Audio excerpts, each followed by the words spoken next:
Kenapa kita harus bertobat? Karena dosa memberikan konsekuensi yang mahal dalam diri kita. Tidak ada dosa yang memberikan kita keuntungan. Roma pasal 6 ayat 23. Sebab hukum dosa adalah maut.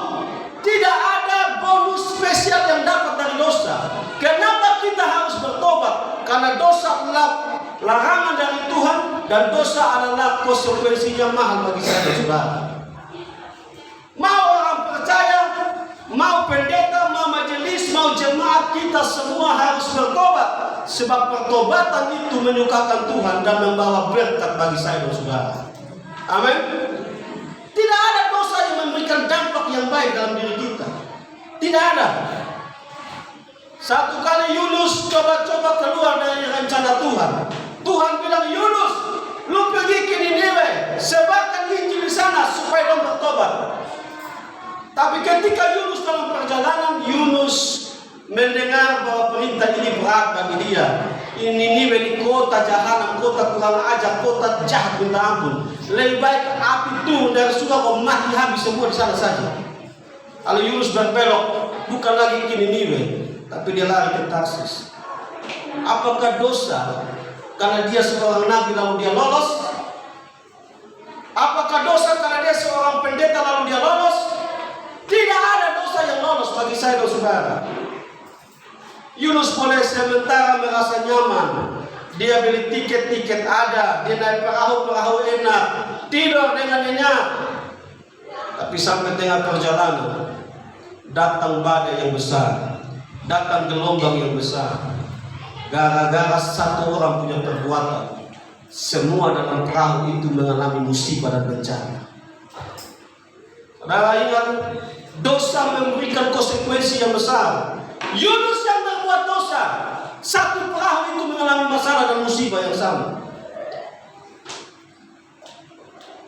Apakah dia lolos? Tidak. Dibuang ke dalam laut, ikan makan dia. Baru dia sadar dan berdoa, minta ampun kepada Tuhan. Baru Tuhan melepaskan dia dalam kemurahan dan pengampunan. Amin. Tanda orang yang dipenuhi Roh Kudus, dia harus meninggalkan dosa. Dia harus bertobat, meninggalkan semua kejahatan di hadapan Tuhan. Karena dosa merupakan salah satu di mana penghambat berkat Tuhan. Kau mau berdoa pagi, siang, malam, bataya, kiri kanan selama kita masih berkubang dalam dosa. Alkitab berkata doa kita tidak didengar oleh Tuhan. Makanya jangan heran doa Tuhan sudah dengar. Refleksi diri kembali, apakah sudah hidup menyenangkan Tuhan atau tidak. Kalau kita buka di dalam Yesaya pasal 59 ayat 1 dan 2.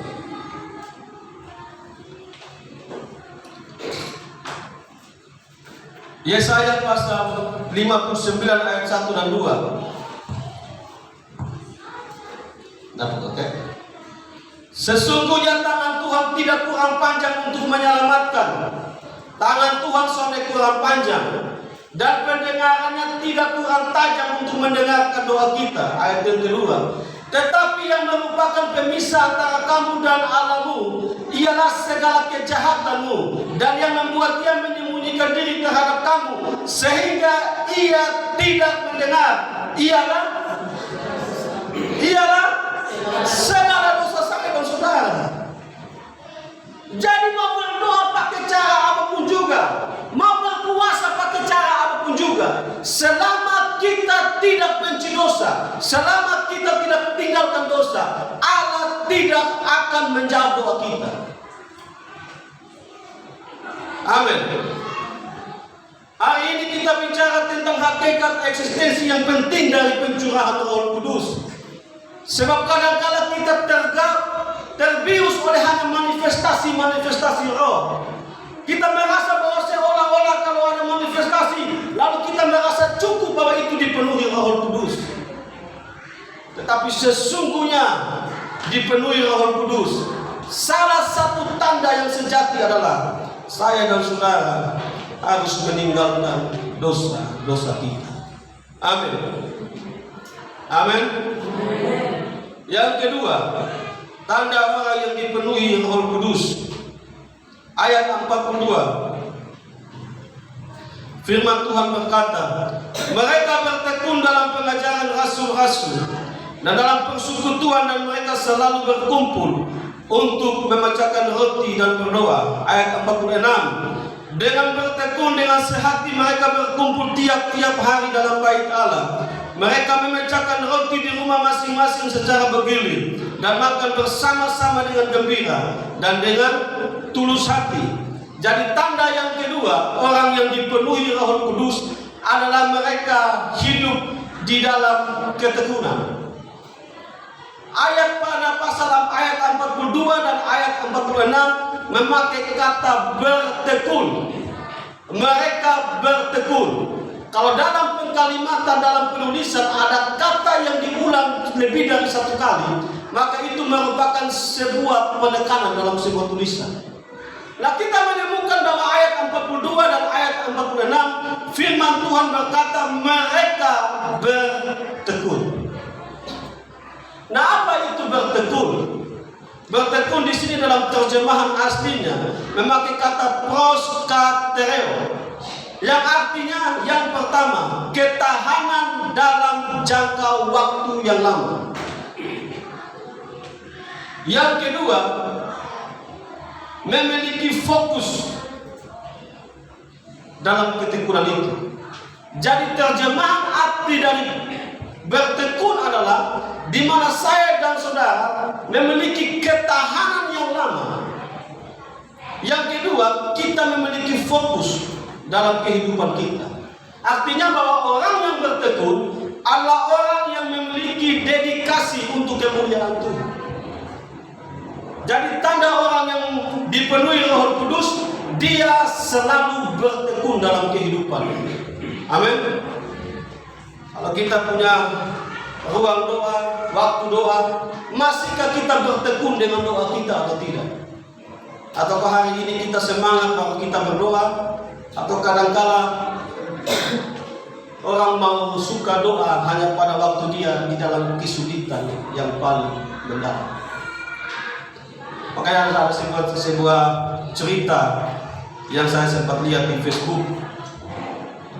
Ada orang yang pada waktu sehat, pendeta bilang, besok minggu depan bisa sinyal nak, sibuk. Minggu depan bisa WL nak, sibuk. Minggu depan bisa terima tamu nak, sibuk.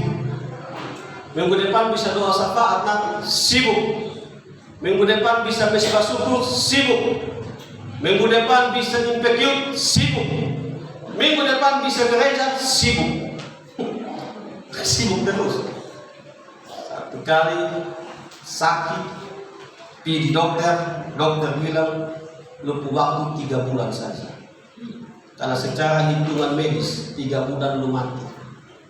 Maka dia tidak usah tanya dia lagi mau impact yud, mau mesbah syukur, mau ibadah raya, mau doa. Tidak usah ajar dia dan tidak usah undang dia berdoa. Dia pasti cari gereja untuk beribadah. Dia pasti cari pendeta untuk berdoa. Dia pasti minta dukungan doa. Kenapa?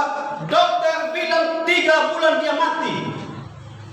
Maka kadang-kadang kita membutuhkan kondisi mungkin seperti ini, baru kita bisa bertekun dengan Tuhan. Amin.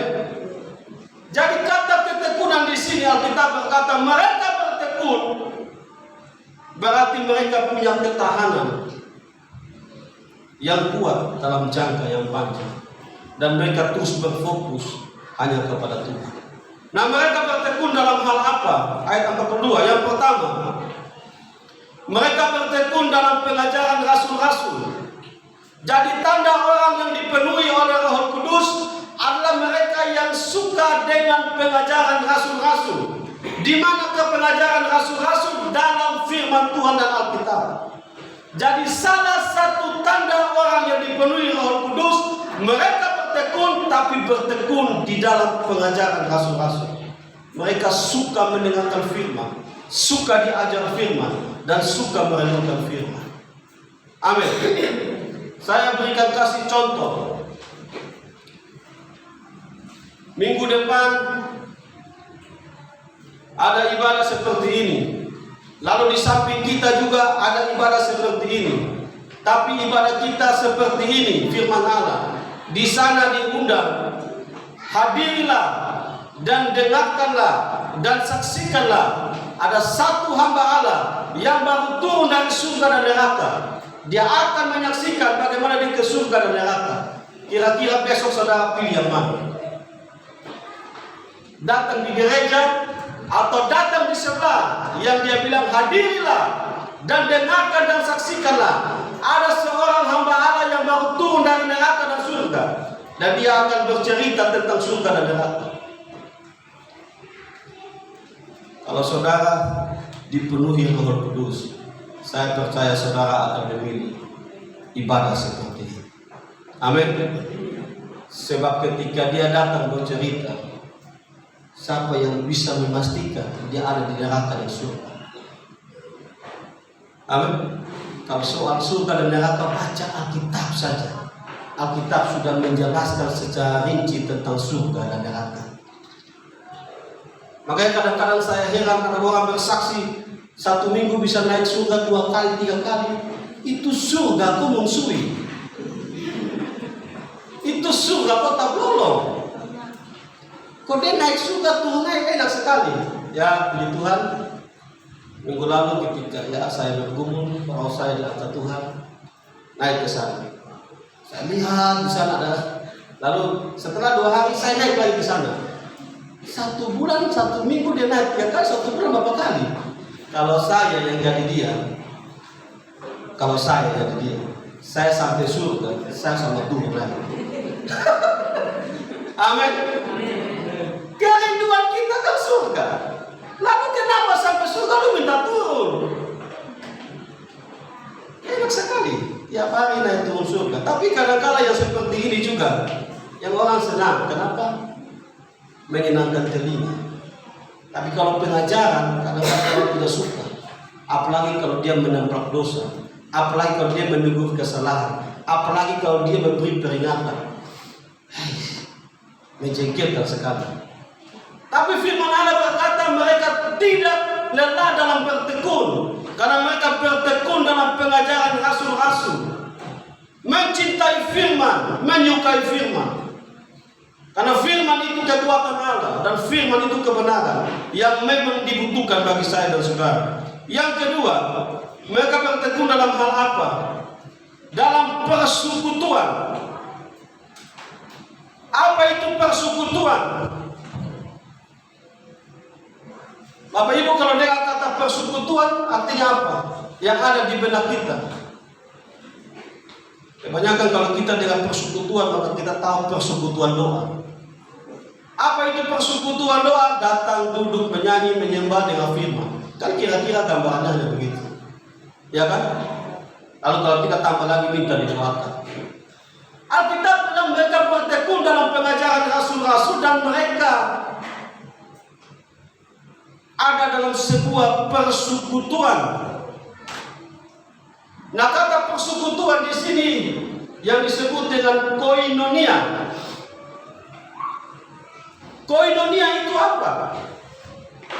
Gereja Gemit koinonia. Persekutuan itu apa? Apakah persekutuan Tuhan dia duduk, menyembah, memuji Tuhan dengan firman lalu didoakan? Ternyata koinonia memiliki arti yang lebih dalam dari sekedar duduk, memuji dan menyembah Tuhan. Yang pertama, persekutuan itu artinya berpartisipasi dalam pelayanan. Makanya Paulus berkata dalam Filipi 1 ayat yang kelima, dia berterima kasih kepada jemaat Tuhan yang ada di Filipi. Filipi 1 ayat yang kelima. Aku mengucap syukur kepada Allahku karena persekutuanmu dalam berita Injil, mulai dari hari pertama sampai sekarang ini.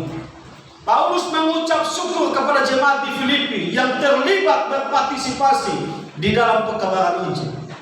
Jadi koinonia itu yang pertama artinya berpartisipasi dalam pelayanan pekerjaan Tuhan.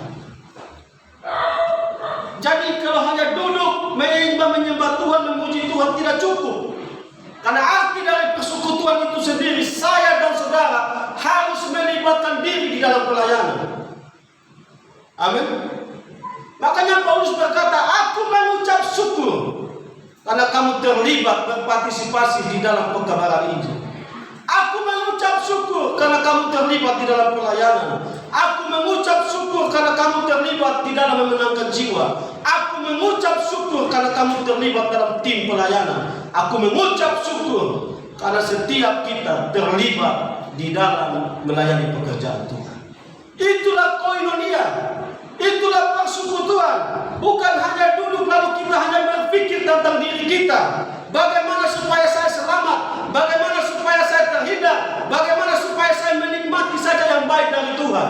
Tapi selain memikirkan diri kita, persekutuan itu berarti kita memberikan diri kita untuk terlibat di dalam pelayanan pekerjaan.